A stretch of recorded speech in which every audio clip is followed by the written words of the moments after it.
La colère, c'est une émotion. Elle permet de s'indigner, de se protéger, de se lever. Ce qui est mauvais, c'est de rester à un moment donné dans la colère. C'est comme la plainte. La plainte en soi, elle n'est pas mauvaise. C'est important de se plaindre. La plainte, elle permet de déverser, elle permet de nommer, de traduire aussi ce que l'on vit en mots. Tout un temps, on a besoin de se plaindre. Et puis, il y a aussi le fait de rester dans la plainte, de rester dans la colère. Pourquoi est-ce que ça devient mauvais?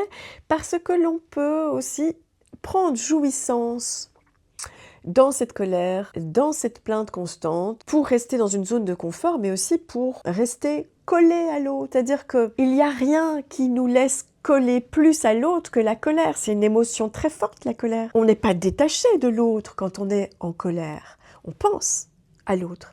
On le ressent dans les tripes. Donc, être en colère, c'est pas négatif. L'exprimer, oui, bien sûr. Maintenant, rester pendant des années dans la colère, ça c'est autre chose. Ça devient un poison. Il faut s'interroger, qu'est-ce qui en moi ne parvient pas à se séparer? Qu'est-ce qui en moi a besoin de rester agrippé à la colère pour rester agrippé à l'autre? Et la plainte, c'est pareil. Qu'est-ce qui en moi reste dans la plainte pour ne pas me séparer des autres, de l'autre, auquel je confie mes plaintes?